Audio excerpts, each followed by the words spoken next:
네, 방금 소개받은 모케데이터 연구소 운영하고 있는 지휘연구원입니다. 포스트 코로나 교회와 가정 어떻게 할 것인가 이런 주제로 한 3시 정도, 한 50분 남짓해서 그렇게 좀 말씀을 드리겠습니다.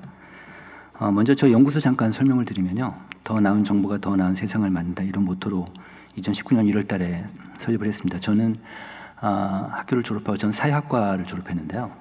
학교를 졸업한 한국갤럽에 입사를 했어요. 그래서 갤럽에서 계속 사회조사, 정치조사, 일반 마케팅 리서치 쪽 계속 일을 하다가 우연찮게 기독교 조사를 접하게 됐습니다. 미국 갤럽 데이터를 보니까 그 당시만 해도 이제 제가 89년에 입사를 했는데 근데 미국 그 당시엔 한국 리서치 회사가 갤럽밖에 없을 때였어요.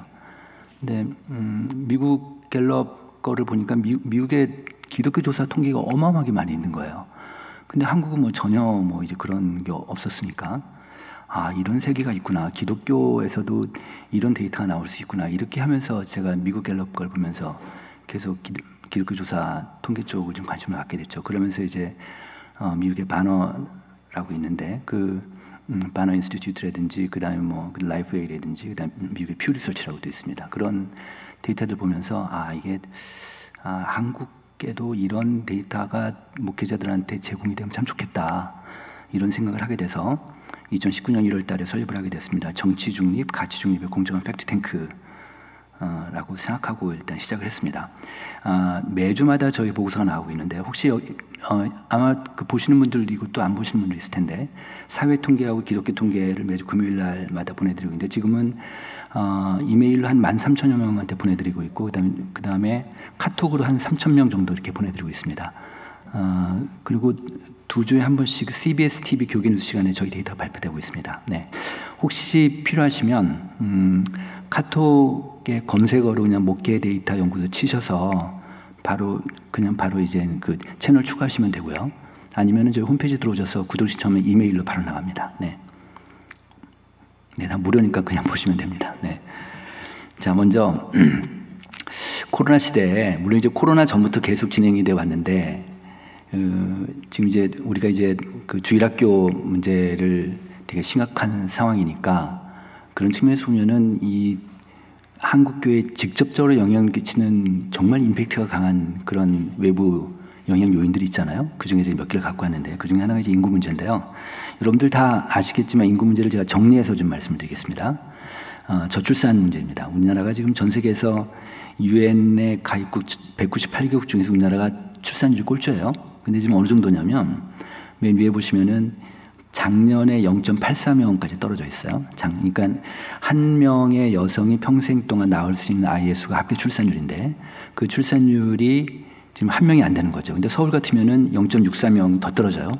서울이 이 출산율은 인구 밀도하고 상관도가 높아요. 그래서 인구 밀도가 높으면 출산율이 확 떨어지는데 그만큼 젊은 사람들이 결혼도 기피하게 되고 너무 치열하게 경쟁하다 보니까 아이도 못 낳게 되고 이런 거죠, 말하자면.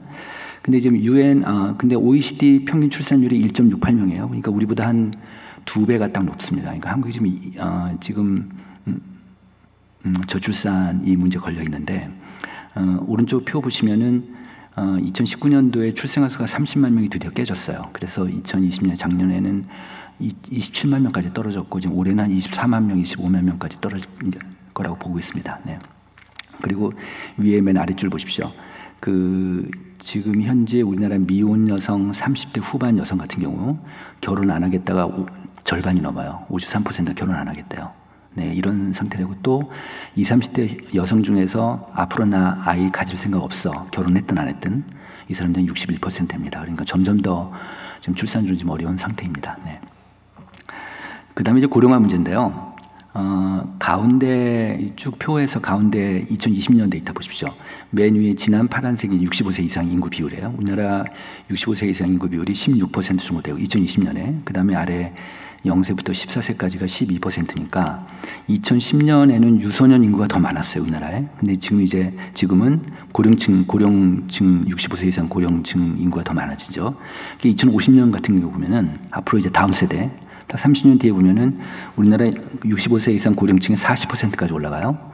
그 다음에 유소년은 9%, 그러니까 4배 반 정도 되는데, 제가 이걸 갖고 교회를 한번 추정을 해보니까 다음 세대 한 2050년에 교회 출석 교인 연령별 분포가 어떻게 될까 보면은 이거보다는 좀 더 벌어져요. 이거보다는 예를 들어서 지금 4.5배, 5배 정도 차이가 납니다. 그러니까 무슨 얘기냐? 교회 학교 아이들 한 명당 65세 이상 고령층이 5명 정도 되는 게 이제 지금처럼 가면 그런 한국교회의 현상이다. 이렇게 좀 보실 수 있고요. 또 볼까요? 지금 현재 전 세계에서 가장 그 고령 국가는 일본입니다. 일본이 2020년 기준으로 해서 지금 65세에서 고령층 인구 비율이 29%가 10명 중에 전체 국민 10명 중에 3명이 65세 이상 고령 노인들이에요. 그리고 이제 그 다음에 뭐 독일, 프랑스, 영국, 미국, 그 다음에 한국이 16% 정도 되고. 근데 이제 오른쪽 보시면은 OECD 이 나라들 주요국들 중에서 고령화 속도, 그냥 1년 사이에 65세 이상 인구 고령층이 노인들이 얼마나 늘었는지 그 비율을 본 거예요. 증가율을 본 거예요. 그랬더니 OECD 평균이 2.6%인데 한국이 4.4%, 그 다음에 미국이 3.4, 프랑스가 2.6, 일본이 2.1. 그러니까 일본의 고령화 속도하고 한국의 고령화 속도하고 딱 2배 차이가 나요. 그러니까 한국이 지금 압도적으로 지금 고령화 속도가 좀 높은데, 그러다 보니까 어떤 현상이 나타날 거라고 우리나라 통계청에서 예상을 하고 있냐면, 이게 2019년 자료입니다. 2067년도, 앞으로 50년 뒤에, 2017년 기준 50년 뒤에는 65세 이상 고령층 노인들 비중이, 전 인구의 노인들 비중이 우리나라가 1위인데 압도적인 1위예요.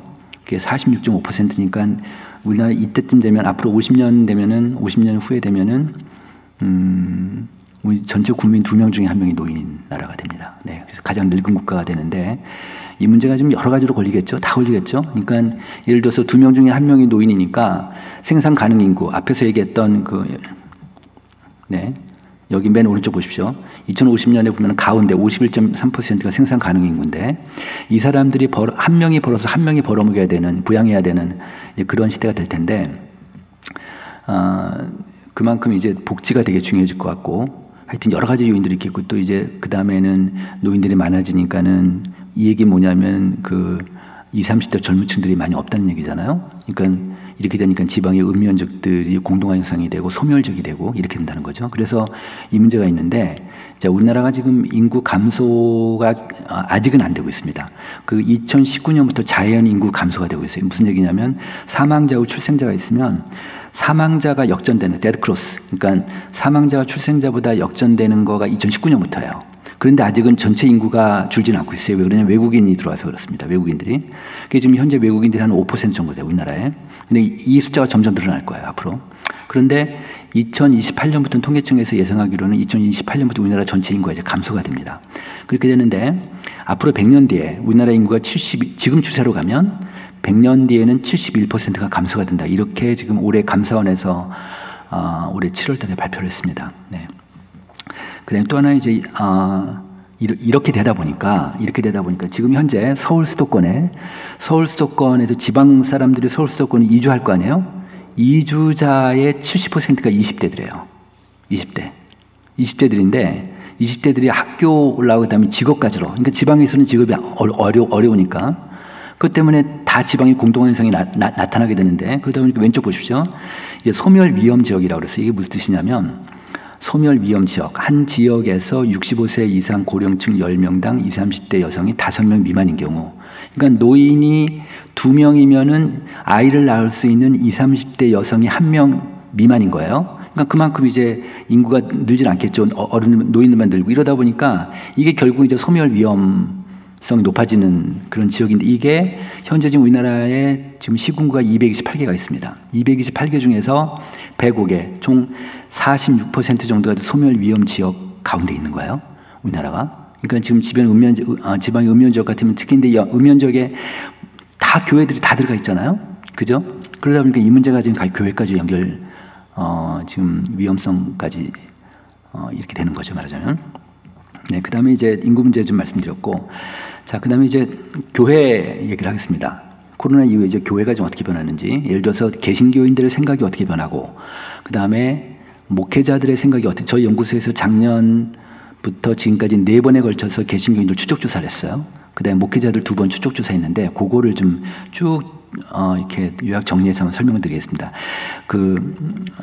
조사 통계라는 거는요. 통계라는 거는 예컨대 이제 만약에 지금 그 국민의힘에서 그 지금 후보들 윤석열하고 이제 홍준표 이렇게 2명 있잖아요. 그러면 이 2사람인데 민심은 홍이 앞서고 그 다음에 국민의힘 지지자들은 윤이 앞서고 이렇게 돼 있잖아요. 근데 전체적으로 보면 윤이 좀 앞서요. 그래서 며칠 안 남아서 윤이 될 가능성이 좀 있는데, 그런데 지금 시점에서 딱 잘라서 보는 게 그 민심이잖아요. 그죠? 지금 시점에 딱 잘라서 보면 그게 커팅해서 보는 거, 그게 여론조사예요. 그게 이제 말하자면 조사 통계의 힘인데 어느 시점에 딱 잘라서 보는 거죠. 그런데 이거를 이때도 조사하고 저때도 짚어보고 저때도 짚고 이렇게 그래프가 나오잖아요. 그럼 이게 추세선이 나오죠. 그러면 개신교인들의 생각이 이렇게 그러니까 만약에 개신교인들이 온라인 예배에 대해서 이렇게 생각하는 게 쭉 흐름이 있어요. 그럼 이게 갑자기 꺾이든지 갑자기 올라가진 않아요. 그죠? 그러니까 흐름대로 가거든요. 그래 해서 기울기라는 게 되게 중요해요. 그러니까 기울기를 보면 그래서 이 조사 통계는 어디까지 반드시 연결되냐 예측까지 가능해 돼요. 그러니까 예측이나 전망. 그래서 이 조사 통계를 계속 깊이 보다 보면은 한국 사회가 어떻게 가는지 알겠다. 한국 사회가 어떻게 가겠구나. 교회가 어떻게 가겠구나. 이렇게 되는 거죠. 그래서 저희 후원교회 같은 경우는 그 교회가 한 4천 명 정도 되는 교회인데 이 교회는요. 저희 주간 리포트를 부목사들이 한 30명쯤 돼요. 그 부목사들한테 이걸 다 봐가지고 자기네끼리 저희 데이터를 갖고 그 미팅을 해요. 네, 미팅을 하면 분석을 하는 거죠.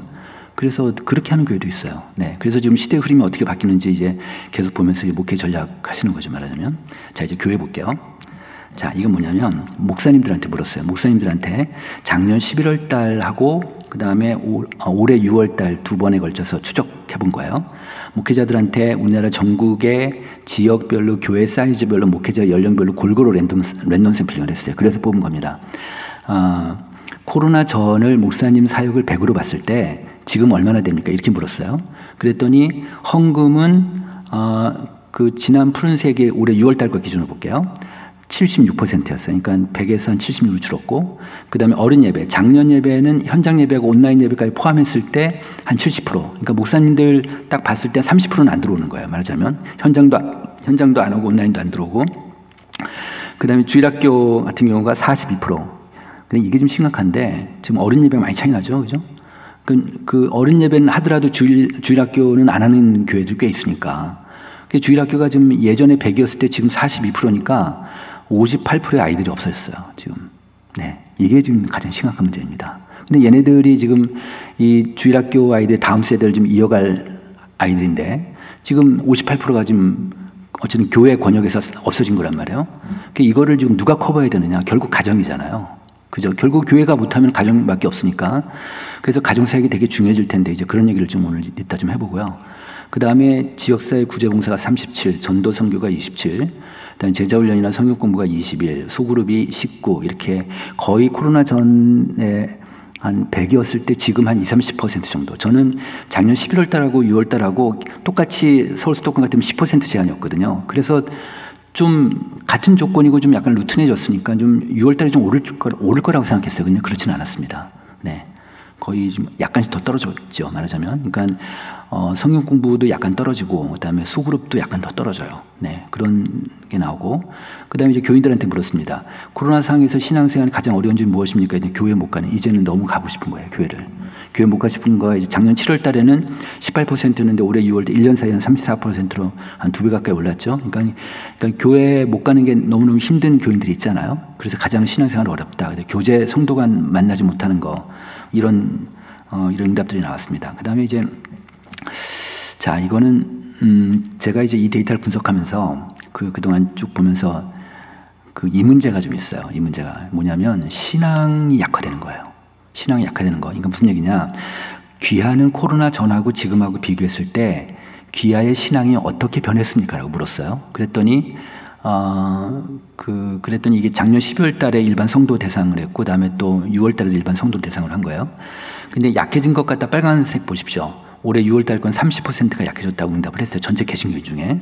그 다음에 깊어진 것 같다는 18%. 비슷하다는 42.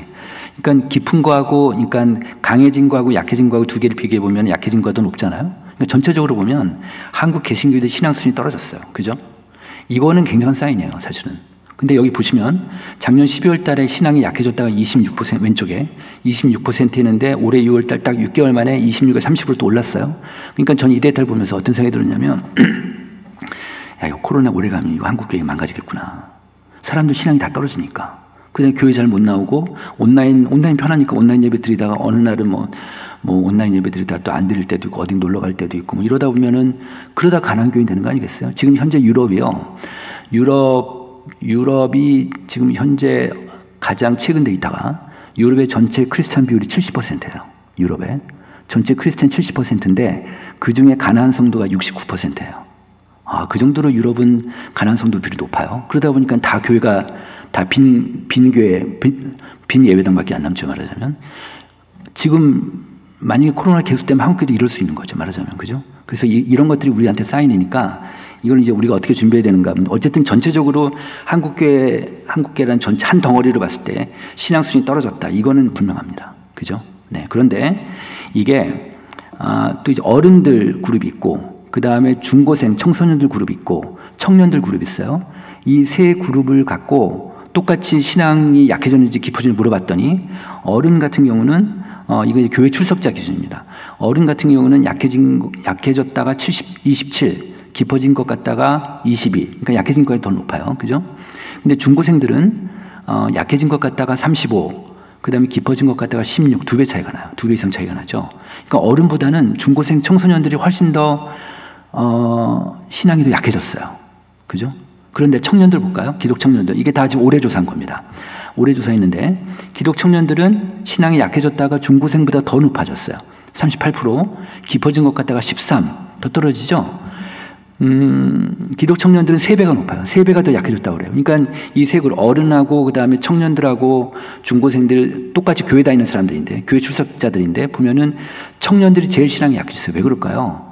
저 보면 청년들 이제 사역을 하던 청년들은 기본적으로 사람을 만나야 되잖아요. 만나서 교제해야 되고 먹어야 되고 이렇게 하면서 신앙들이 싹 트고 이제 훈련받고 이러는 건데 청년들이 교회를 못 가니까 그래서 청년들이 상대적으로 더 신앙이 약해진 게 아닌가 이런 생각이 듭니다. 그래서 자 이제 뭐 이번 주일날부터 이제 위드 코로나가 시작되고 서울 수도권 하여튼 전체 50% 안에서 다 올 수 있잖아요. 이제 50% 안에 다 올 수 이제 서울 같으면 10% 50% 늘었어요. 그럼 다 올까요? 제가 그래서 이번 주 저희 보고서를 제가 아침에 이번 주 저희 보고서 원고 넘기고 왔는데 이번 주에는 위드 코로나를 제가 그 주제로 잡아서 썼어요. 뭘 썼냐면 이제 목사님들께 좀 위로 좀 드리려고. 어떤 거냐면 지금 50% 다 안 올 것 같아요. 50% 하더라도. 이유는 뭐냐면 우리나라 국민 여론조사를 해보니까 몇 개 데이터가 있어요. 그걸 제가 다 모아가지고 한번 이번에 분석을 해보니까 우리 국민들이 위드 코로나를 반기하지 않아요. 생각보다. 전적으로 지지할 것 같죠? 그렇지 않아요. 위드 코로나가 애매해요. 유보적인 태도를 취하고 있어요. 그러니까 우려 반, 걱정 반, 기대 반, 우려 반이 제일 높아요. 우리 국민들이. 그러다 보니까 그 안에는 위드 코로나를 지지하는 그룹이 한 30%, 40%밖에 안 돼요. 우리 국민 중에. 그거 놀랍지 않아요? 위드 코로나 다 좋을 것 같은데, 물론 개인 사업 하시는 분들 그런 사람 다 좋겠지만, 다른 그룹들은 안 그래요. 어느 정도 이제 뭐 자기 소득이 크게 빠지지 않고 이런 사람들은 그냥 걱정되는 거예요. 그러다 보니까 그 안에 크리스찬도 있기 때문에, 교회 다니는 사람도 있기 때문에 이 사람들 교회 안 올 거예요. 네. 그렇다고 크게 변하지는 않을 것 같긴 해요. 그래서 제가 어제 저희 후원교회 몇 군데한테 연락을 해보니까 다 50% 못 올 것 같다고 이렇게 이야기를 하세요. 그래서 50% 못 오는 이유가 이런 것 때문에 그렇습니다. 목사님들 책임 아닙니다. 저희 그런 보고서 이번에 쓰고 있습니다. 이번 주에. 네. 그 다음에 또 하나 이제 코로나 이후에 지금 한국 교인들의 특성 중에 하나가 예전부터 이렇게 왔는데 이게 좀 더 깊어졌어요. 심해졌어요. 이게 뭐냐면 신앙의 양극화입니다. 양극화인데 맨 위에 보십시오. 코로나 이전하고 이후에 귀하의 신앙 어떻게 됐습니까?를 갖고 우리나라 개신교인을 네 그룹으로 나눴어요. 신앙이 아주 강한 사람, 강한 그룹, 신앙이 약한 그룹 해가지고 아래 문장을 두고 예를 들어서 1단계는 나는 하나님을 믿지만 그리스도에 대해서는 잘 모르겠다. 그러니까 구원의 확신도 없는 그런 크리스찬들, 이 사람이 1단계예요. 또 4단계는 하나님은 내 삶의 전무이면 나는 그분으로 충분하다. 뭐 이런 그룹들이 있을 테니까 이런 그룹들이 4단계에서 1단계부터 4단계까지 문장을 주고 귀하의 신앙은 어디에 해당되십니까? 물었어요. 그래서 이제 그럼 체크하면은 4그룹이 나오죠. 4그룹별로 신앙의 변화를 본 거예요. 그랬더니 1단계 보시죠. 가장 신앙이 약한 사람들은 신앙이 약해진 것 같다 35, 깊어진 것 같다 6, 6배 차이가 나요. 그죠? 그러니까 신앙이 약한 사람 더 약해진 거예요. 근데 맨 아래 신앙 4단계 신앙이 강한 사람들이죠. 귀하의 신앙이 약해졌다가 16, 깊어진 것 같다가 45, 더 높아졌어요. 3배 차이가 나요. 그러니까 이건 뭐냐면 전형적인 신앙의 양극화 현상인데 코로나가 좀 이거를 압축시킨 거예요. 말하자면. 그러니까 근데 목사님 입장에서 이 3단계, 4단계만 끌고 갈 수 없잖아요. 1, 2단계도 다 우리 교인들인데. 그렇잖아요? 그러니까 이 사람들은 더 신앙이 약해지니까 이 사람들은 교회 안 오겠죠. 온라인으로 빠지는 사람들이에요. 볼게요. 예, 문제가 온라인이에요. 온라인. 이거 온라인 되게 심각해요. 사실은. 지금 현재 한국 사회 문화에서는 온라인, 한국 교회에서는 온라인이 되게 심각한데 이걸 볼게요. 지난 주일날 귀하께서는 주일 예배 어떻게 드렸습니까? 물었어요. 이렇게 딱 한 시점 커팅해서 물었어요. 그래서 현장 예배 보는 사람, 온라인 예배 보는 사람, 뭐 방송 예배 뭐 드리지 않은 사람이 있을 거 아니에요? 이렇게 4그룹별로 다시 또 신앙이 약해졌는지 깊어졌는지 물어본 거예요. 그랬더니 현장 예배 드린 사람은 신앙이 약해졌다가 25, 깊어졌다가 26. 그러니까 비슷하죠? 이분들은 예전이나 지금이나 똑같이 현장 예배 드리니까 똑같은 거예요. 그런데 온라인 예배 보십시오. 온라인 예배 드린 사람은 신앙이 약해졌다가 39, 깊어졌다가 15. 그러니까 2배 이상 차이가 나죠. 그러니까 이거는 뭡니까? 온라인 예배 드린 사람은 자기가 온라인 예배가 편한 건 알겠지만 자기 신앙이 더 약해졌다고 스스로 고백한 거예요. 네, 그러면 교회 입장에서 이 온라인 예배자들을 어떻게 끌어낼 건가가 목사님들은 단기적인 과제예요, 사실은. 그죠? 그 얘기를 좀 이따 좀 또 한번 해보겠습니다. 요 데이터는 뭐냐면 작년 4월달, 올해 12월달, 작년 12월달, 올해 6월달. 이제 저희가 지금 다시 요 추적 조사를 이제 11월부터 이제 위드 코로나 되니까 12월이나 1월달에 다시 추적 조사를 좀 하려고 그래요. 그럼 그때 되면 또 다른 데이터가 나올 거예요. 일단 올해 6월까지 데이터입니다. 그러니까 10%일 때 보시면 4월달은 작년에 막 시작해서니까 일단 그건 접고 작년 12월 거 보면요. 출석하는 교회 가서 예배드렸다가 전체 개신교인의 52%예요. 절반 정도 돼요. 다 아닌 걸 아실 거예요. 왜냐하면 읍면지역 같은 경우는 그 오프라인만 하는 교회들 꽤 있으니까. 그 다음에 출석하는 교회 온라인 예배를 드렸다가 작년 겨울에는 24%였는데 올해 31%로 올랐어요. 그 다음에 맨 오른쪽 보시죠. 이렇게 온라인 예배 비율이 좀 오르면서 맨 오른쪽에 예배를 드리지 않았다가 좀 빠져요. 그러니까 뭐냐면 사람들이 이제 근데 현장 예배 가는 건 비슷해요 이제. 그런데 사람들이 온라인 예배가 약간 올라요. 이건 무슨 뜻이냐?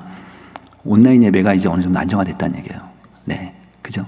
네, 온라인 예배가 아마 이 정도 수준에서 그러니까 전체 크리스찬 중에서 한 30%는 온라인 예배로 들어갈 것 같은데, 자 그러면 이제 50%, 100% 다 와라 그러면 물론 온라인 예배가 빠지긴 하겠지만 여기서 크게 안 빠질 거라고 저는 판단해요. 그렇게 많이 안 빠질 것 같긴 해요. 네. 자, 그 다음에 이제 그런 근거들을 제가 좀, 말씀드리겠습니다. 이건 그냥 넘어갈게요. 현장 예배의 만족도가 약간씩 올라가긴 합니다. 네. 그런데, 여기서 보면은 요 데이터 볼게요. 주일 성수에 대한 의견을 묻겠습니다. 그러니까 일반 성도들한테 물은 거예요. 주일 성수 개념에서 주일 예배는 반드시 교회에서 드려야 한다. 그 다음에 온라인 예배 또는 가정 예배를 대체할 수 있다. 이랬더니 이렇게 2개 중에서 귀하의 의견은 어디에 더 동의하십니까? 이렇게 물었어요. 그랬더니 맨 아래 올해 6월달 데이터 보십시오. 반드시 교회에서 드려야 한다가 28. 그 다음에 온라인 예배나 가정 예배를 대체할 수 있다가 66. 그러니까 전체 한국 크리스찬들의 3명 중에 2명 정도는 온라인 예배로도 주일 성수할 수 있다고 보는 거예요. 그런 인식이 있고 중직자들도 절반이 넘어요. 이렇게 생각하는 사람들이. 그러니까 이것만큼은 성도들하고 목사님들하고 완전히 반대되는 의견이에요. 목사님들하고. 네. 그런데 제가 이제 기업 조사를 좀 해보면요. 기업 조사를 해보면 기업의 리더십들 있죠. 기업의 리더하고 기업의 종업원들 있잖아요. 저거보다 똑같은 아이템을 갖고 물어봐요. 그러면 이 2개 리더하고 팔로워가 어떤 이슈에 대해서 생각이 같으면요. 그 조직이 빨리 가더라고요. 그죠? 성과가 나요. 그런데 리더와 팔로워의 생각이 다르잖아요. 그러면 이 안에 갈등 때문에 못 가더라고요. 제가 그런 걸 봤어요. 그래서 이 부분이 온라인에 대해서 교인들을 설득하든 목사님이 교인들한테 가든 교인들이 목사님한테 오든 이 부분을 간격을 좀 줄이셔야 돼요. 이 부분이 있습니다. 네. 또 갈게요. 자, 그 다음에 한 분, 그러니까 응답자들한테 물어봤어요. 개신교인들한테. 귀하가 10번 예배를 드리면 현장 예배하고 온라인 예배하고 몇 번 드립니까? 정확하게 5대5가 나왔어요. 5대5가 나왔는데 오른쪽 보십시오. 연령별로 차이가 나요. 연령별로 보면 20대 청년들은 이제 교회 가는 친구들 같은 경우는 그래도 만나야 되니까 20대는 현장 예배 비율이 높아요. 20대하고 50대, 60, 특히 20대하고 60대하고 현장 예배 비율이 비슷해요. 그렇게 높고요. 50대도 어느 정도 높은데 문제는 30, 40대 연령층이 온라인이 높아요. 30, 40대 연령층이 온라인이 높으니까 만약에 자 이제 이번에 50% 다 되고 위드 코로나 되고 2단계, 3단계 다 와라. 그러더라 30, 40대는 제일 많이 안 올 거예요. 그죠? 이건 충분히 이 데이터를 보면 가늠할 수 있어요. 그러니까 30, 40대가 집안에만 틀어박혀서 나오지 않을 가능성이 제일 높아요. 자, 그런데 지금 현재 안수집사들, 권사님들, 지금 교회 중직자들이 빠져나가면, 은퇴라면 바로 한국교회를 바로 10년 뒤, 15년 뒤에 뒤을 사람들이 바로 30, 40대 아니에요? 근데 이들이 온라인 쪽인 거예요. 이들이. 그런데 30대하고 40대가 라이프 스타일이 달라요. 무슨 얘기냐? 30대는 MZ세대예요. 30대는. 얘네들은요, 이 친구들은 태어날 때부터 디지털 네이티브예요. 핸드폰을 갖고 태어난 애들이에요. 근데 40대는 안 그래요. 40대는 디지털 네이티브가 아니에요. 그래서 먼저 공략을 한다면 제 생각엔 40대예요. 30대가 아니라. 40대를 먼저 교회를 끌어들이는 게 되게 중요합니다. 왜냐하면 40대는 오프라인에도 익숙한 사람들인데 30대만 해도 오프라인에 익숙한 아이들이 아니거든요. 네, 그러니까 결혼 막 하고 또 사회적으로도 힘들기도 하겠지만 30대는 온라인이 더 편한 사람들이에요. 목사님들은 온라인이 불편하지만 똑같이 온라인이 불편하고 오프라인이 편하시지만 완전히 반대로 30대만 해도 20, 30대만 해도 온라인이 편해요. 온라인이. 예를 들면 제가 예를 하나 들면 그 20, 30대 젊은 친구들은요. 어떤 물건을 사잖아요. 물건을 살 때 우리처럼 어른처럼 그냥 바로 쇼핑몰 가서 물건 고르면 사질 않아요. 이 친구들은 온라인에서 다 검색을 해요. 정보 탐색도 하고 온라인에서 다 보죠. 그런 다음에 자기가 다 확인해보고 가격도 알아보고 오프라인 가서 사요. 오프라인에 가서 사고 다시 와서 온라인에서 또 이 제품을 나눠요. 근데 이 친구들이 이 온오프라인 왔다 갔다 하는 게 되게 매끄러워요. 굉장히 자연스럽고 우리는 안 그렇거든요. 그러니까 20, 30대는 정말 자연스러워요. 매끄럽고. 그러니까 온라인 왔다 이게 온라인이다 오프라인이다 인식을 안 하는 거지. 말하자면 인식을 안 하고 이게 완전 세대 차이가 나는 거죠. 그래서 교회가 이제 옴니 채널이라고 해서 그러니까 오프라인 채널 그다음에 온라인 채널 이 두 옴니 채널 위에 복음을 올려놓은 어느 교회가 복음을 나이스하게 올려놓을 수 있는가? 전 이게 앞으로의 이제 한국교회 관건이 아닐까라는 생각이 들긴 해요. 네. 30, 40대 끌어들이려면 하여튼 이 온라인을 포기하시면 안 될 것 같긴 한데, 그래서 그 얘기를 또 좀 이따 해보겠습니다. 그 다음에, 지난 일주일 동안에 귀하 교회 말고 다른 교회 온라인 예배나 설교를 들은 경험이 있습니까? 했더니 교회 출석자의 무려 절반이 그렇다고 대답을 했어요. 그러니까 이제는 목사님들 설교가 다 오픈되어 있다고 봐야 될 것 같고요.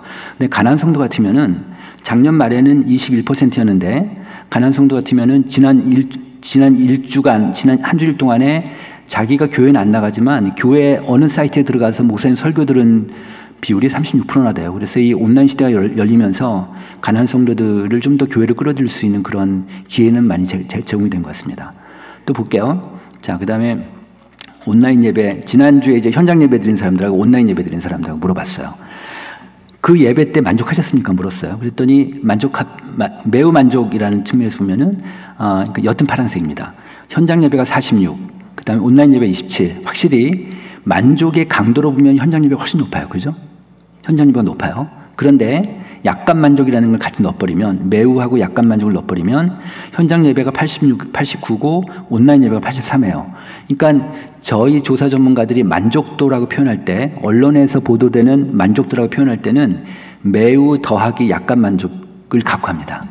그러니까 만족도라는 개념에서 보면은 현장 예배 89, 온라인 예배 83인데 우리 국민의 대부분이 뭐 찬성한다, 반대할 때 대부분이라는 기준이 있어요. 그게 80%예요. 그러니까 무슨 얘기냐? 온라인 예배자들의 대부분이 온라인 예배를 만족하는 거예요. 근데 이 예배가 온라인에 최적화된 예배가 아니잖아요. 오프라인에 최적화된 예배거든요. 이 예배가. 그렇잖아요? 그러니까 오프라인에 딱 맞게끔 최적화된 예배를 갖고 그냥 온라인에 송출한 것 뿐인데, 예를 들면 오프라인에서는 30분, 40분 설교해도 사람들이 지루해하지 않거든요. 그런데 온라인에서는 30분, 40분 설교하면 다 아마 어려울 거예요. 무슨 얘기냐? 유튜브 같으면 8분이에요. 8분. 8분 넘어가지 않으려고 하거든요. 유튜브 같으면. 그러니까 동영상은 다른 개념, 다른 세계니까. 그래서 지금 현재 뭐냐면 오프라인에 최적화된 예배가 그냥 단순히 온라인에 송출한 것 뿐인데도 불구하고 온라인 예배들이 만족한다는 거예요. 이게 되게 중요해요. 이게 현실이고. 네. 그래서 이 온라인 예배자들이 만족하니까, 아니, 난 괜찮아. 나 오프라인 안 가도 돼. 이것도 만족해.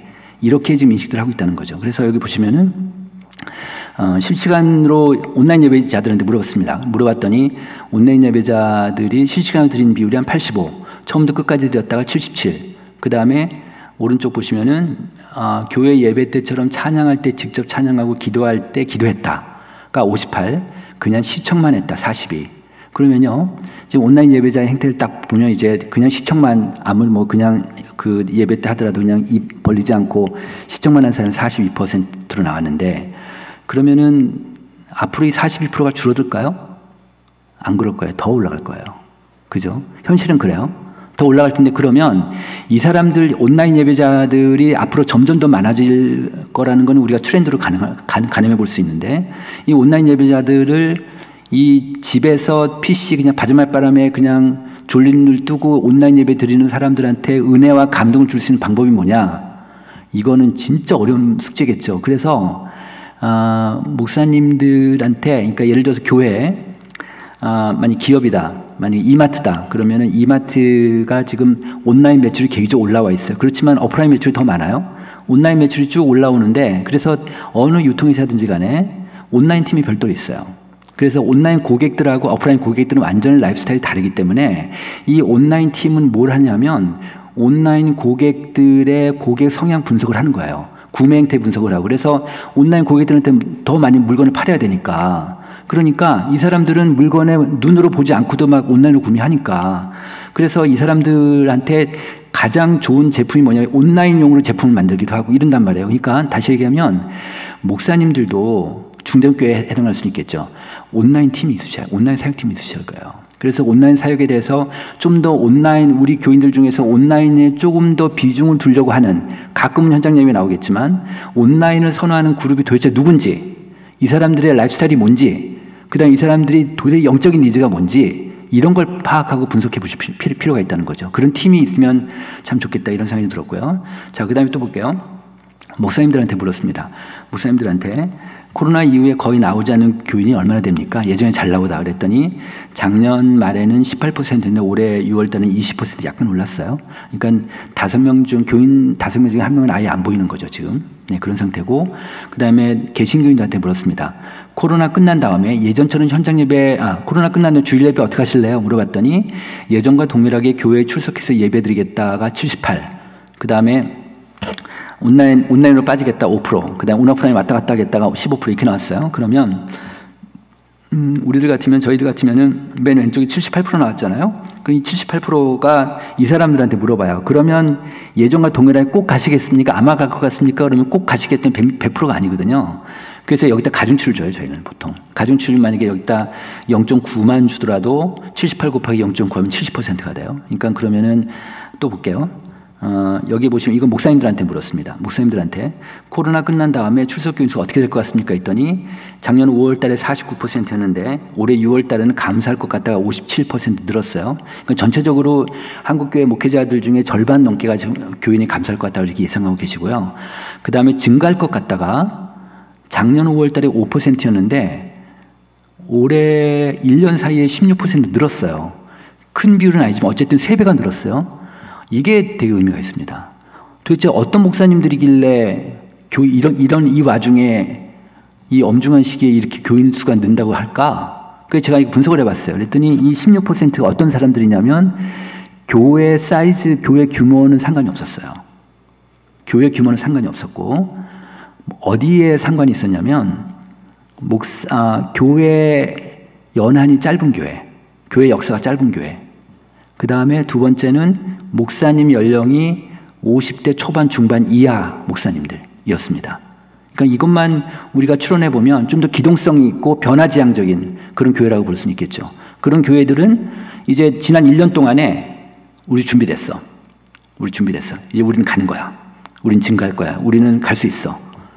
뭐 이런 교회 같아요. 네, 그래서 오른쪽 보시면 그 감사할 것 같다라는 교회가 평균 작년에 5월 달에는 20% 평균이 나왔는데, 그러니까 몇 프로가 감사할 것 같으면 이렇게 물은 거예요. 그랬더니 올해 6월 달에는 27%가 돼요. 그래서 앞에 거하고 여기 비교해 보면 물론 이제 이번에 50%만 허용했으니까 뭐 이건 아니겠지만 다 코로나 다 끝나고 다 오라고 하면은 한 30% 교인은 빠질 것 같아요. 30% 정도는. 그래서 한 예전에 한 70% 정도 해서 리스타트 하신다고 생각하시면 될 것 같습니다. 네. 일단 수치적으로는 그 정도 되고요. 그 다음에 여기서 보시면요. 그 푸른색 볼게요. 작년 5월 달 거예요. 작년 5월 달에 목사님 현재 주일 예배 어떻게 드리고 계세요? 그랬더니 현장 예배하고 온라인 동시 중계하는 교회가 전국의 25%였어요. 그 다음에 맨 오른쪽에 현장 예배만 드리는 교회가 61%였어요. 그런데 올해 6월 달에 보니까 동시 중계하는 교회가 52%로 확 늘었어요. 다는 아니고 52% 늘었고, 그 다음에 현장 예배만 드리는 교회가 36%인데, 그런데 목사님 그러면 코로나 다 끝난 다음에 어떻게 하실래요? 그랬더니 동시 중계를 끊겠다는 교회가 50에서 34로 줄었어요. 다시 얘기하면 동시 중계 100개 교회라면 40개가 끊겠다고 하신 거예요. 그리고 이제 현장 예배가 되고, 그러니까 그거는 우리가 충분히 예상할 수 있습니다. 그러니까 끊어야 교인들이 오니까, 그렇게 생각을 하셨는데, 이걸 한번 볼게요. 이 데이터 볼게요. 이게 뭐냐면 한국언론진흥재단이라는 사이트가 있어요. 여기서 우리나라 전체 국민의 그 미디어 이용 행태 데이터가 다 있는, 연령별로 있는데, 그걸 보시면요. 그 중에 제가 하나 갖고 왔습니다. 귀하께서는 이 세상 돌아가는 소식을 무엇을 통해 얻습니까? 이렇게 물었어요. 그랬더니 이제는 종이신문이 아니잖아요. 인터넷 포탈이에요. 20대 어른들 이상은 다 인터넷 포탈이에요. 심지어는 60대 이상 노인들도 인터넷 포탈이 제일 높아요. 그런데 10대 애들이 달라요. 10대 청소년들은 유튜브예요. 세상 돌아가는 소식을 아이들은 인터넷 포탈이 아니라 유튜브를 통해서 봐. SNS하고. 얘네들은 그런 거예요. 그러면 보십시오. 이 아이들이 어른이 된 다음 세대, 30년 뒤에 이 10대 청소년들이 40살 되고 50살 되고 30살 되는 이 다음 세대쯤 되면 우리 사회가 어떻게 될까요? 완전 동영상 시스템이 바뀔 것 같아요. 이제는. 그죠? 동영상, 뭐든지 간에 동영상으로 보고, 그런 동영상의 기술들이 굉장히 올라가는데 하나의 예가 메타버스. 이럴 수 있을 것 같아요. 영국의 PwC라는 그 글로벌 컴퍼니가 있는데, 회계 컴퍼니인데, 근데 거기서 2019년도 올해 초에 발표된 자료가 하나 있어요. 전 세계 메타버스 시장이, 비즈니스 시장이 2019년도에 우리 돈으로 5조 원이었어요. 그런데 10년 뒤에 2030년에 1,700조로 올라간대요. 그 정도로 어마어마하게 이제 메타버스 시장이 커질 것 같은데, 그러면 이 아이들은 그냥 메타버스 속에 살 아이들이에요. 말하자면. 그죠? 그렇게 되면 결국 우리 시스템 우리 사회 전체 시스템이 이렇게까지 빨리 움직이는데, 그러면 여기서 맨 오른쪽에 현장 예배만 드리는 교회는 다음 세대 가면 다 없어질 거 아니에요. 그죠? 이런 게 없어질 거예요. 이것만 좀 그럴 것 같아요. 그러니까 어떻게 온오프라인 옴니 채널 속에서 온오프라인을 왔다 갔다 하는 이런 교회만 결국 살아남을 텐데, 그러면서 온라인으로 어떻게 감동을 주고 은혜를 주는가. 미국의 라이프 처치 아실 거예요. 라이프 처치 아시는 분 계실 거예요. 거기는요, 전 세계 교인이 7만 명이에요. 7만 명. 지금 온라인 처치. 거기는 오프라인도 하지만 온라인 처치로 돼 있는데, 거기 사이트 딱 들어가시면 어떻게 돼 있냐면, 오른쪽 화면에 일주일 동안 예배 시간이 딱 돼 있어요. 94개인가 95번을 틀어요. 온라인 예배를. 근데 각 나라에 영어권 국가의 45개국의 소그룹이 다 돼 있어요. 그 나라 사람들을 소그룹 리더로 세운 거예요. 영어권에. 그러니까 이 교회는 시공이 없어진 거지, 말하자면. 그런 교회가 생기고 있어요. 지금 현재 미국에 메타버스 처치가 있어요. 네, 그래서 메타버스 곡을 하면은 거기 안에서 세례 주고, 교인들이 아바타, 그 다음에 목사님이 아바타 해가지고 거기 세례 주고 있어요. 그런 교회도 있습니다. 네, 지금 어떻게 변할지 모르는데, 그래서 저는 이 오른쪽에 현장 예배만 계속해서 가시려고 하는 교회들은 되게 리스키하다. 네, 이렇게 볼 수 있습니다. 또 볼게요. 그 다음에 목사님하고 이제 교인들하고 인식 차이가 있는 것 중에 이건데요. 목사님들한테 물었습니다. 코로나 다 끝난 다음에 목회 중점을 어디에 두시겠습니까? 이렇게 물었어요. 그랬더니 주일 현장 예배를 강화하겠다. 이게 작년 12월 달에 35였는데 올해 6월 달에 45. 아무래도 계속 교회를 못하고 교인들이 못 오니까 공동체성을 강화시키겠다. 뭐 이렇게 쭉 나왔습니다. 교인들한테 물었습니다. 교인들한테 코로나 끝난 다음에 귀하가 출석하는 교회가 가장 중점을 둬야 될 사항이 뭐라고 생각하십니까? 물었더니 온라인이래요. 교인들은. 온라인 시스템을 좀 구축해주고 온라인 컨텐츠 좀 개발해달라. 이게 지금 한국 교인들의 지금 말하지 않지만 이게 니즈예요. 니즈. 이게 목소리예요. 그런데 심지어는요. 이게 지금 개중 전국 평균이 온라인을 요구하는 비율이 38%인데 읍면적 현장 예배만 주로 드리는 읍면적의 교인들도 온라인을 37%나 응답한 거예요. 이건 진짜 무시할 수 없을 것 같아요. 아무리 제가 어떻게 온라인을 좀 이렇게 할까 싶더라도 이런 데이터 계속 나오니까 네 그렇습니다. 그 다음에 다음 세대 이제 앞으로 한 10분 정도 하겠습니다. 예장 통합교단 데이터입니다. 이게 통합교단 데이터인데요. 올해 그 9월 총회 자료까지 포함시킨 겁니다.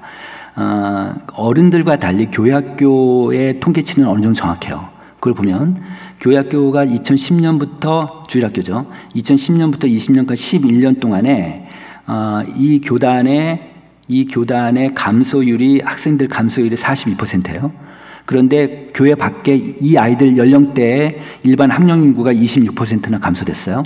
그러니까 교회학교 속도가 훨씬 빠르죠. 그래서 일반 학령 인구보다 1.6배가 지금 빠르다. 지금 감소되는 속도가 이렇게 감소가 되면 이거 뭐 굉장히 빠른 속도라고 봐야죠, 그죠? 네, 일반 인구보다 이제 제가 사실은 이거를 앞으로 뭐 10년 뒤에 20년 뒤에 추정을 해보려고 했더니 겁나가지 못하겠어요. 네, 그랬습니다. 그 다음에 교회 출석 청소년들 이거는 이제 올해 4월달에 조사한 건데요. 교회 출석하는 중고생들 대상으로 조사를 했습니다. 했더니 이 하루 중에서 학생은 신앙생활 몇 분이나 얼마나 해요? 이렇게 물었어요. 학생들한테. 그랬더니 하지 않는다가 28%, 그 다음에 5분 이내가 24%, 어른은 두 개 합해서 52%인데 어른 같은 경우는 22%인데 지금 크리스찬 청소년들, 이 중고생들 교회를 출석하는 아이들, 이 아이들의 절반이 넘게 신앙생활 거의 안 한다고 봐야 돼요. 네. 그러니까 오로지 교회밖에 없는데 교회에서도 좀 교회 못 가고 그다음에 출석 못 하고, 그러니까 교회 가서 그냥 예배 드리는 게 단데 그게 지금 이 정도로 지금 교회학교 아이들 신앙 관리가 좀 어렵다는 거고요. 그 다음에 학생들한테 물었습니다. 이 학생들한테 보니까 지난주에 예배 드리지 않았다가 어른은 10%였는데, 그러니까 상대적인 비율만 좀 보십시오. 온라인까지 다 포함했을 때 학생들은 2배가 높습니다. 예배 드리지 않았다가. 그 다음에 그 학생들한테 이제 온라인 예배, 아무래도 교회들마다 중고등부 온라인 예배를 많이 하니까 온라인 예배에 대해서 물어본 거예요. 온라인 예배 드리는 학생들한테. 그랬더니 온라인 예배 집중 정도를 물어봤어요. 그랬더니 예배에 집중해 드렸다가 56%, 다른 활동을 함께 하면서 예배 드렸다가 전체 학생 중에 44%예요. 예배에 집중한 아이들이 한 56%밖에 안 되는 거죠. 그럼 이제 그럼 예배 집중할 다른 거 뭐였냐 물어봤더니 카톡하고 문자하고 또 다른 유튜브나 영상도 틀어놓고 같이 보고 학교 숙제도 하고 게임도 같이 하고 방 청소도 하고 전화도 하고 졸기도 하고 뭐 이렇게 아이들이 이렇게 응답을 했습니다. 그 다음에 이제 또 하나 이건 뭐냐면 설문을 만들면서 이게 궁금했어요. 도대체 이 중고생들 이 온라인 예배 드릴 때 직전하고 직후에 뭐 하는지 물어봤어요. 그랬더니 직전을 보니까 온라인 예배 바로 직전에 뭐 했습니까? 물었더니 학생들한테 유튜브를 봤다가 72%예요. 그 주일날 아침에 72%나 유튜브를 보고 있었고, 끝나고 나서 뭐 했냐, 또 유튜브를 보는 아이들이 85%예요. 그러니까 아이들이 그냥 유튜브 속에 살고 있어요. 보니까 유튜브에서 살고 있는데 그게 뭐 봤냐 그랬더니 온라인 예배 드리기 전에는 음악, 게임, 엔터테인먼트, 드라마, 그다음에 온라인 예배 끝난 다음에 유튜브 뭐 봤냐 그랬더니 음악, 연예, 엔터테인먼트, 게임, 애니메이션. 거의 비슷하죠? 아이들이 지금 이렇게 생활하고 있어요. 그러니까 가운데 그냥 온라인 예배만 있는 거예요. 네. 이렇게 좀 생활하고 있고, 이거는 한국 IFCJ 가정의 힘이라는 기독교 단체에서 가정신앙하고 자녀신앙 교육에 대한 조사를 저희랑 같이 했어요. 이걸 했는데 유치원생부터 고3 때까지 자녀를 둔 개신교인 1,500명, 교회 출석하는 부모들이에요. 이렇게 조사했습니다. 코로나 이후에 가족 신앙생활이 어떤지 물어봤더니 부모 평균이 더 소홀해진 것 같다가 53, 자녀한테 물어봤더니 자녀도 53, 똑같아요. 이걸 보면 요즘 저희 어렸을 때랑 저는 이제 어렸을 때 교회를 다녔는데 저희 어렸을 때랑 달리 저희 때는 뭐 저희 부모님 안 다니고 제가 교회 다니고 제 동생들 패가면서 교회 데리고 다니고 엄마 아버지랑 졸라가지고 엄마 교회 가자 저 그랬었거든요. 근데 그런 제 친구들이 많았거든요. 근데 지금은 안 가요. 지금은 그냥 아이들이 부모 신앙 따라가는 것 같아요. 지금은 심지어는 어떠냐면요. 부잣집 애들이 교회 출석을 잘해요. 그리고 부잣집 애들이 성품도 좋아요. 그리고 부잣집 애들이 교회를 사랑하는 마음도 더 있어요. 네, 요즘 시대가 좀 그렇게 된 것 같아요. 네, 또 볼게요. 그래서 부모들한테 물었습니다. 크리스찬 가정의 자녀들이 지금 그 주일 예배를 어떻게 드리고 있습니까? 그 아이들이 주일 예배 어떻게 드립니까? 했더니 주일 예배를 안 드리거나 가끔 드리는 아이들이 그 집에 한 42% 정도 돼요. 크리스찬 가정에. 이 정도로 좀 돼 있고요. 그 다음에 신앙 계승에 대해서 물어봤습니다. 자녀가 성장한 다음에 그 부모의 신앙을 좀 이어받을 것 같으냐 이렇게 부모들한테 물어봤더니 아래 두 번째 보십시오. 부모의 신앙을 이어받겠지만 부모보다 신앙생활을 잘 못할 것 같다 20, 신앙생활을 거의 하지 않을 것 같다가 7, 그래서 27%. 그러니까 10명 중에 3명 가까이 정도가 이제 아이들이 우리 부모 신앙을 이어받지 못할 것 같다고 생각을 하는 거예요. 그런데 오른쪽 표 한번 보십시오. 그 애들 연령에 따라서 이 응답 비율이 다른 거예요. 애들 자녀 나이가 올라가면 올라갈수록 더 부모 좀 부정적이에요. 그러니까 부모가 특히 고등학생 보십시오. 고등학생 자녀를 둔 부모는요. 우리의 신앙을 이어받지 못할 거라고 생각하는 비율이 35%까지 올라가요. 그러니까 그 정도 이제 아이들 커가면서 보니까 얘는 좀 우리 신앙하고 좀 잘 못 따라올 것 같다 뭐 이렇게 보는 거죠. 네. 그 다음에 근데 이게 교회 책임도 있습니다. 왼쪽 보십시오. 자녀 신앙 교육에 대해서 귀하는 구체적인 방법을 알고 있습니까? 그랬더니 무려 절반이 모른대요. 절반이. 지금 교회를 출석한 부모들인데 그러면 자녀 신앙 교육 훈련을 받은 적이 있습니까? 그랬더니 27%가 그렇다고 대답했고 받은 적 없다가 73%예요. 지금 교회 출석하는 부모들이에요.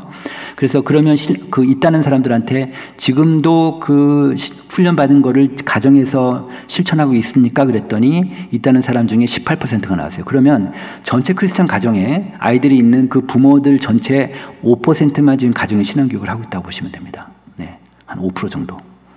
그러니까 5%면은 아주 낮죠, 그죠? 그래서 그러니까 코로나 시대에 이 부분을 올려야지 저는 다음 세대 결국 한국계의 미래가 달려 있다고 봐요.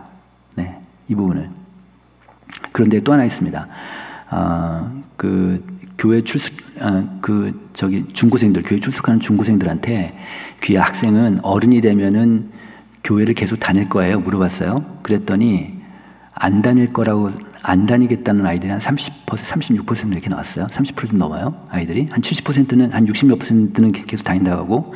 그런데 이게 부모 2명이 크리스찬인 경우, 부모 1명이 크리스찬인 경우, 양부모가 다 크리스찬이 아닌 경우가 확 차이가 나요. 무슨 얘기냐? 교회를 앞으로 안 다니겠다는 아이들, 양가 부모가 다 교회를 안 다니는데 혼자 교회를 다니는 청소년들이 있을 거 아니에요. 얘네들은요, 65%가 교회 안 다니겠대요. 그러니까 저는 얘네들 포기해야 될 것 같아요. 그냥 케어 대상이지 결국은 부모가 크리스찬인 아이들을 일단 집중적으로 케어해서 얘네들을 중심으로 친구들 전도하고 하지 않으면 어려울 것 같다는 생각이 들어요. 이거 다 커버 못하니까 지금 상태에선. 네, 그런 생각이 좀 들고요. 자, 그 다음에 그런데 이 부모들이요 자녀 신앙 교육 배우고 싶어 해요. 네, 이거 목사님 꼭 하셨으면 좋겠어요. 배우고 싶다는 사람이 80%가 넘어요. 네. 또 볼게요. 건강한 가족 신앙을 위해서 교회로부터 받고 싶은 자료가 있다면 무엇입니까? 했더니 아이들과 자녀하고 대화법을 좀 알고 싶다. 대화가 잘 안 되니까. 지금 유치원, 초, 중, 고등학교 부모들 중에서 가장 갈등이 심한 연령대가 중학생 부모예요. 중학생 부모. 중학생 애들은 진짜 말 안 들으니까 이 부모들 진짜 막 힘들죠, 사실은. 부모 역할 교육 이런 것들 좀 교회에서 좀 시켜주면 좋겠다라는 생각이 들었고요. 그 다음에 또 하나는 이제 제가 한 5분만 더 하겠습니다. 건강한 신앙적인 가정을 위해서 가장 중요한 역할자가 무엇입니까? 이렇게 부모한테 물었어요. 그랬더니 의외로 엄마가 아니라 아버지가 나온 거예요. 아버지가 1위가 나왔어요. 그런데 이번에는 그 아버지한테 물어봤습니다. 그럼 귀하는 그 아이들 신앙생활을 지도하는데 관여하고 있습니까? 그랬더니 관여하지 않는다가 45%예요. 아버지 중에 아이들 관여하지 않는 분이 한 2명 중에 1명 정도 돼요. 그러니까 그냥 아버지들 입장에서는 엄마가 신앙교육할 거고 교회가 신앙교육할 거지 자기는 좀 아니다고 생각하는 거죠. 네. 그렇게 보고 있고, 근데 이 또 학생들한테 물어봤습니다. 학생들한테 학생의 신앙생활에 가장 영향을 준 사람이 누구입니까? 했더니 엄마가 나왔어요. 엄마가 압도적으로 1위예요. 그 다음에 교회학교 교사는 맨 오른쪽 꼴찌입니다. 교회학교 교사는 아이들 머릿속에 없어요. 왜냐하면 아이들이 뭐 그냥 3명 중에 1명이 어른 예배 가요, 아이들이. 그러니까 중고등 예배가 별로 마음에 안 들어요. 만족도가 어른 예배보다 떨어져요, 아이들이요. 그러거든요. 그래서 그 어린 예배 가는 아이들 하니까 뭐 교회 선생하고는 관계가 없죠, 사실은. 그러니까 머릿속에 없는 거죠. 근데 이제 2019년하고 21년하고 두 해를 비교를 해봤더니 교회학교 교사가 이제 아무래도 교회를 더 못 가니까 교회학교 교사 비율이 더 떨어지게 되고, 그리고 2등이 바뀌었어요. 2등이 19년도에는 목회자였는데 올해는 아버지가 나왔어요. 아버지가. 그래서 결국 지금 학생들한테는 이 부모가 절대적으로 신앙의 영향자다, 이제 인플루언서다. 그걸 좀 갖고 부모 교육에 이제 가장 관건이겠다는 생각이 들었고요. 그 다음에 그다음에 이제 어른들한테 물었습니다. 다음 세대를 위한 신앙교육 방향을 어떻게 했으면 좋겠습니까? 했더니 부모와 자녀 간의 신앙적 대화, 친밀감 강화, 이게 가장 높은데, 두 번째 보십시오. 정기적인 가정 예배가 정치할 수 있도록 훈련을 좀 시켜달라는 게 교인들의 요구사항이에요. 이거 무슨 얘기냐? 지금 현재 우리가 조사를 해보면요, 개신교인들의 한 18%에서 20%가 가정 예배를 드리고 있어요. 그 코로나 이후에. 그런데 다음 세대를 위해서는 가정 예배를 이거에 대해 훈련을 시켜달라는 거죠. 네. 그리고 그 다음에 기존의 교회학교 예배와 소그룹 활동 좀 강화시켜달라는 얘기고, 그 다음에 이제 기독교 청소년들한테 물어봤습니다. 교회 다니는 교회들 중고생들한테 물은 거예요. 학생의 신앙, 코로나 이후에 학생의 신앙 성장에 도움받은 게 뭐예요? 이렇게 물어봤더니 뜻밖에도 가정예배가 뚝 올랐어요. 가정예배가 2019년도에 8%였는데 올해는 27%로 쑥 올랐어요. 가정예배가 되게 중요하구나. 아이들이 뭐 부모들은 아이들이 잘 가정예배 안 들어오려고 하고 막 그러지만 그래도 설득해서 하면 아이들이 영향을 받는구나. 그래서 이 가정예배가 되게 중요하다라는 걸 좀 말씀드리고 싶었고, 그 다음에 이 주일 예배 드리는 아이들하고요, 주일 예배 드리지 않는 아이들 비교를 해보니까, 주일 예배 드리는 아이들이, 그러니까 예를 들면 주일 예배 드리는 아이들이 안 다니는 아이들보다 공부를 잘할까? 성품이 좋을까? 이건 예전엔 통계적으로 전혀 유의성이 없었어요. 그런데 점점 더 그쪽으로 가는 것 같다는 제 감이에요. 그러니까 이런 데이터가 저를 설득하고 있는 건데, 말하자면 보십시오. 몸과 마음을 건강하게 하는 게 파란 게 주일 예배 참석한 아이들이고요. 근데 빨간 게 주일 예배 참석하지 않는 아이들이에요. 그러니까 몸과 마음을 건강하게 하는 게 96대 86. 이게 주일 예배 참석하는 애들이 더 높고, 부모에게 순종하는 것도 주일 예배 참석자가 더 높고, 학업에 열중하는 것도 주일 예배 나가는 아이들이 더 높고, 신앙생활 잘하는 건 물론 더 높고, 심지어는 집안일을 돕는 것도 주일 예배 참석하는 애들이 더 높아요. 그래서 절대적으로 이 아이들 온라인이든 오프라인이든 간에 주일 예배를 참석하는 게 굉장히 중요하다, 앞으로 한국교회 입장에서는. 그런 얘기고, 이제 마지막 하나 말씀드리겠습니다. 이게 뭐냐면은 아마 이 사진 많이 보셨을 거예요. 아우슈비츠 감옥 해방된 날 찍은 거래요. 해방된 날. 문헌적으로 보면은 그 감옥에서 100만 명이 학살됐다, 뭐 많게는 600만 명이 학살됐다, 이렇게 가스실에서 하루에 몇백 명씩 죽고 막 그렇게 하는데, 이 사후 학자들이 궁금증이 하나 있었대요. 뭐냐면 왜 이 사람들은 아무런 의미 없이 매일매일 사는데 죽기 전날까지 자살을 안 할까? 어차피 죽을 몸인데. 이런 생각을 했다는 거예요. 그런데 끝까지 살아남은 사람들이 있을 거 아니에요. 이 끝까지 살아남은 이 사람들의 조건을 이렇게 한번 분석을 해보니까 이런 게 나왔다는 거예요. 그러니까 굉장히 체력적으로 강하고 정신력이 강하고 이런 사람이 살아남은 게 아니라 안정된 짝이 있는 사람이 살아남았다. 근데 무슨 얘기냐? 먹을 걸 입에 넣어주고, 힘들 때 같이 얘기해주고, 같이 품어주고, 이야기 들어주고, 이런 안정된 짝 있으면 둘이 같이 살아남았다는 거예요. 둘이 같이. 그래서 저는 이게 지금 현재 코로나 시대 한국교회 하나의 메시지가 아닐까 생각이 드는 거예요. 그래서 제가 이걸 이제 마지막으로 말씀드리는 건데, 이게 무슨 얘기냐? 저는 예를 들어서 아까 제가 말씀드린 유치원 초중고생들 중에서 가장 갈등이 심한 연령대가 중학생 부모예요. 그러면 중학생 엄마 모임을 소그룹을 하나 딱 만들면 교회에서, 그럼 다 나올 것 같아요. 힘드니까 다 나올 거예요. 그러면 거기에 교육자 사람 붙여가지고 같이 성경적으로도 같이 지도해주고 같이 삶을 나누게 되면, 저는 이게 그 안에서 안전된 짝이라는 생각이 드는 거예요. 같이 삶을 나눌 수 있으니까. 그죠? 또 크게 보면, 매크로하게 보면은 한국교회가 정말 우리나라 우울군이 굉장히 좀 올라와 있는데, 한국인들이 이런 한국 사회에 정말 안전날 짝이 됐으면 참 좋겠다. 정말 그 품어주고 한국교회가 그 다음에 교회 안에서 이런 소그룹을 통해서 제가 말씀드리고 싶은 건 뭐냐면 소그룹 있잖아요.